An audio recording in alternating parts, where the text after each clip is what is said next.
জয় শ্রীহরি, শ্রী বিষ্ণু নারায়ণ। সকলকে অনেক অনেক শুভেচ্ছা। আজকে যে বিষয়টা বলবো, বিশেষ করে যারা ব্যবসা করেন, মানে সবে দোকান শুরু করেছেন, দোকান চালু করেছেন, ব্যবসা শুরু করেছেন, সবে শুরুর মুখে, সকলের তো আর ভালো যায় না ব্যবসা। ধরুন ব্যবসায় মন্দা হয়, হয়তো একই রকম মালপত্র তুলেই বসেছেন দোকান চালানোর জন্য, দোকান চালাতে পারছেন না। আপনার দোকানে কোনো ভিড় জমছে না, আপনার দোকানে কোনো কাস্টমার আসছে না।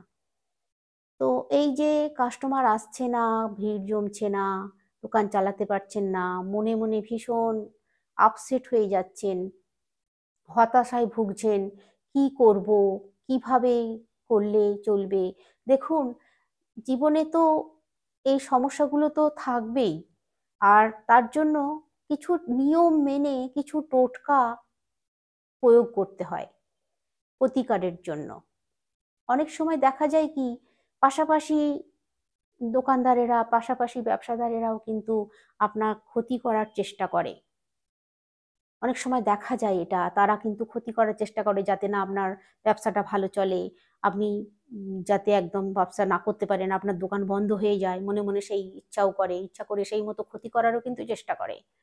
এটা কিন্তু হয়, এটা হামেশাই হয়ে থাকে। অনেকেই আমাকে এই প্রশ্ন আমাকে করেওছেন যে দিদি এরকম হয় কেন, বা কেউ বলেছেন মা এরকম কেন হয়, আমাকে কিছু প্রতিকার দিন।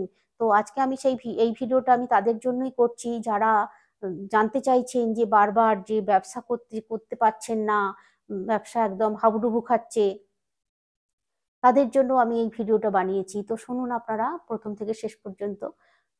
এই যে সমস্যাগুলো হয়ে যাচ্ছে, দেখবেন আমি একটা কাজ করার কথা বলবো, সেই কাজটা করলে আপনাদের 50% কিছুদিন করার পর, মানে একটা দুটো তিনটে করার পর 50% উপকার হবেই হবে। তারপরে যখন আপনারা পুরোটা কমপ্লিট করে ফেলতে পারবেন, দেখবেন আপনাদের 100% উপকার আপনারা পাবেনই পাবেন এটা থেকে।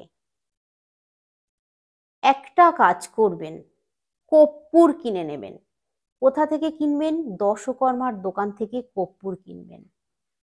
আর তার আগে আমি বলে দিই আপনাদেরকে, আপনারা সকালবেলা যখন দোকান খুলতে আসবেন, সকালবেলা যদি পারেন স্নান সেরে দোকানে আসবেন। স্নান সেরে দোকানে এসে দোকানের ঝাঁপ খোলার আগে, মানে দোকানের কারোর শাটার থাকে, কারোর দরজা থাকে, সেই দরজা দোকান খোলার আগে আগে হাত জড়ো করে ঠাকুরকে, আপনার ইষ্ট দেবতাকে অথবা মা লক্ষ্মী গণেশকে মন প্রাণ ভরে আগে ডাকবেন যে হে ঠাকুর, আপনার মনের ইচ্ছাটা আপনি জানিয়ে নেবেন। প্রথমে যখন দরজা খোলার আগে কিন্তু করতে হবে এটা, মন প্রাণ ভরে জানিয়ে নেবেন আপনার মনের ইচ্ছাটা। তারপর তালায় হাত দেবেন, চাবিতে হাত দেবেন, তালা খুলবেন, খুলে দোকানে ঢুকবেন। দোকানে তো ঢুকলেন, দোকানে ঢোকার পর কিন্তু দোকান প্রথমে ঝাঁটপাট দিয়ে নিতে হবে খুব ভালো করে।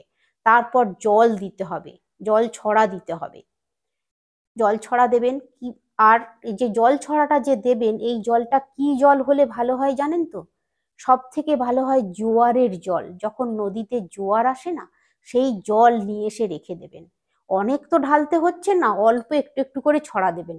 যদি যদি আপনাদের কারোর সম্ভব হয়, কাছাকাছি যদি নদী থাকে, সেই নদী থেকে জোয়ার যখন হয়, ঠিক জোয়ার যখন শুরু হয়, সেই জোয়ারের শুরুতে জল নিয়ে চলে আসবেন। সেই জল বোতলে করে নিয়ে এসে রেখে দেবেন। সেই জল ওই ঝাঁট দেবার পর জল ছড়া দিয়ে দেবেন। জল ছড়া দিয়ে দিয়েছেন, এবার আপনি তো স্নান করেই গেছেন, ঠাকুরকে কিন্তু আপনার যেখানে নিশ্চয়ই লক্ষ্মী গণেশের ছবি থাকবে বা পিকচার পিকচার থাকবে বা মূর্তি থাকবে, নিশ্চয়ই থাকবে, যেহেতু দোকান করেছেন, দোকান নিশ্চয়ই পুজোও করেছেন। পুজো করার পর আপনাদের নিশ্চয়ই ঠাকুর দেবতা থাকবে ওইখানে। তো সেখানে অবশ্যই কিন্তু জল বাতাসা দেবেন আর ধূপ দেখাবেন। এটা করে নিলেন। করে নেবার পর যখন আপনারা আপনাদের সিটে বসছেন, যেখানে বসে ব্যবসা করছেন আর কি, সেই টাটে যে বসলেন, বসে আপনারা জপ করবেন, ঠাকুরের জপ করবেন। আপনার যদি গুরুমন্ত্র হয়ে থাকে তাহলে গুরুমন্ত্র জপ করবেন, না তো মা লক্ষ্মীর গণেশের জপ করবেন, ঠাকুরকে ডাকবেন মন প্রাণ ভরে। করে নিলেন, তারপরে ব্যবসাটা শুরু করুন। ব্যবসায় যদি যদি ওই সময় কোনো কাস্টমার এসে যায় আপনার কাছে, তাকে একটু দাঁড়াতে বলবেন। আপনি ওই কাজটা সেরে নিয়ে তারপর তাকে মাল দেবেন। নিশ্চয়ই সে দাঁড়াবে, আমি বলছি, দেখবেন সে দাঁড়াবে। এবং আপনি তাকে কিন্তু ফেরাবেন না, যেন তাকে যেভাবেই হোক একটু দাঁড়াতে বলবেন। দাঁড়ানোর পর তাকে মালটা দেবেন। এরপর যে কথাটা বলবো, আপনারা দশকর্মার দোকান থেকে কর্পূর কিনে নিয়ে এসে রাখবেন। অন্তত 7টা কর্পূর কিনে নিয়ে এসে রাখবেন। সেই কর্পূরগুলো খেয়াল রাখবেন যেন 4 চৌকো যে কর্পূরগুলো হয় না, এমনি কর্পূরগুলো কিন্তু অতটা ভালো হয় না। 4 চৌকো বক্সের মতো দেখতে কর্পূর হয়। সেই বক্সের মতো দেখতে কর্পূর 7টা নিয়ে এসে রাখবেন। এরপর যখন আপনার ব্যবসা হয়ে গেছে, মানে দোকান বন্ধ করার সময় হয়েছে, দোকান বন্ধ করার সময়ে একটা কর্পূর, ওইখান থেকে একটা কর্পূর নিয়ে বাইরে বেরিয়ে আসবেন। একটা দেশলাইও সঙ্গে নেবেন।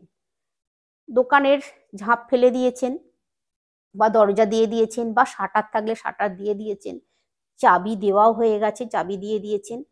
চাবি দেবার পর ঠিক দরজার যে মাঝামাঝি জায়গাটায়, এরকম যদি দরজাটা ধরুন হয়, ঠিক মাঝামাঝি জায়গাটায়, দরজার দুদিকে সমান সমান থাকবে জায়গা, ঠিক মাঝামাঝি জায়গায় আপনাকে ওই একটা কর্পূর জ্বালিয়ে দিতে হবে। কর্পূরটা জ্বালিয়ে দেবার পর কিন্তু ওই দিকে ফিরে আর তাকানো চলবে না। সোজা আপনাকে বাড়ি চলে আসতে হবে। ওই দোকানের দিকে আর ফিরে তাকাবেন না, সোজা বাড়ি চলে আসবেন। এই কাজটা আপনাকে পরপর করে যেতে হবে 7 দিন। পরপর 7 দিন করে যেতে হবে। শুরু করবেন কিন্তু এই কাজটা শুক্লপক্ষের শনিবার অথবা মঙ্গলবার দিন থেকে শুরু করবেন। এই কাজটা শুরু করবেন শনিবার দিন অথবা মঙ্গলবার দিন থেকে শুরুটা করবেন। এরপর 7টা হবে আপনার, পরপর 7টা করে যাবেন আপনারা। কিন্তু যেসব আমার মায়েরা ব্যবসা করেন, যাদের পিরিয়ড হয়, সেই পিরিয়ড চলাকালীন কিন্তু এই কাজটা করা যাবে না। পিরিয়ড হয়ে যাবার পর 5 দিনে মাথা ঘষে নেবেন। কাপড় চোপড়কে কাচাকুচি হয়ে যাবে, শুদ্ধ বস্ত্র পরে মাথা ঘষে তো অবশ্যই নিতে হবে, নিয়ে নিজের মাথায় গঙ্গা জল ছড়িয়ে নেবেন। তারপর এই কাজটা করতে পারবেন। কিন্তু এটা মনে রাখতে হবে। অবশ্যই এই টোটকাটা আপনারা পালন করুন। আশা করছি আপনাদের ব্যবসায় উন্নতি হবে, আপনারা ব্যবসায় লাভবান হতে পারবেন, আপনার দোকানে ভিড় জমবে, কাস্টমার আসবে, সবই খুবই ভালোভাবে আপনার ব্যবসা চলবে। অবশ্যই কিন্তু ঠাকুরের নাম জপ করতে কিন্তু ভুলবেন না। অবশ্যই কিন্তু ঠাকুরের নাম জপ করবেন আপনারা, এই কথাটা কিন্তু খেয়াল রাখবেন।